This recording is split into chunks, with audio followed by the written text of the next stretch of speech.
আচ্ছা, যদি বলা হয় এমন 10টি দিন রয়েছে যে ব্যক্তি সেই দিনগুলোর প্রতি সম্মান প্রদর্শন করবে, আল্লাহ পাক তাকে 10টি নিয়ামত দ্বারা ধন্য করবে, তখন নিশ্চয়ই সেই সুবর্ণ সুযোগ আমরা হাতছাড়া করব না।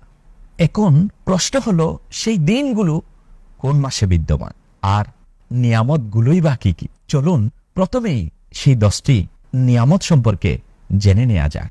নিয়ামতগুলো হচ্ছে, নাম্বার 1 হায়াত বৃদ্ধি, নাম্বার 2 সম্পদে বরকত, নাম্বার 3 সন্তানাদির সুরক্ষা, নাম্বার 4 গুনাহের কাপ্পারা, নাম্বার 5 নেকি বৃদ্ধি, নাম্বার 6 মৃত্যুর যন্ত্রণা থেকে মুক্তি, নাম্বার 7 কবরের অন্ধকার দূর হয়ে যাওয়া, নাম্বার 8 কিয়ামতের দিন নেকির পাল্লা ভারী হয়ে যাওয়া, নাম্বার 9 জাহান্নাম থেকে মুক্তি এবং নাম্বার 10 জান্নাতে উচ্চ মর্যাদা লাভ করা। এই সকল নিয়ামত তারাই পাবে যারা এই বিশেষ 10 দিনের প্রতি সম্মান প্রদর্শন করবে।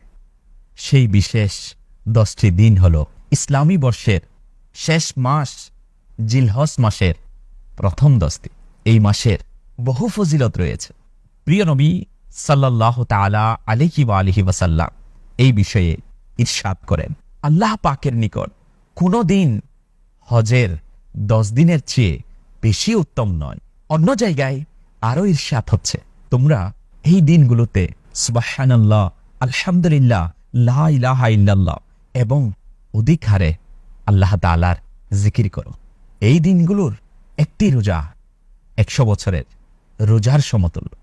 আর এই দিনগুলোই কৃত আমলের সওয়াব 700 গুণ পর্যন্ত বৃদ্ধি করে দেয়া হয়।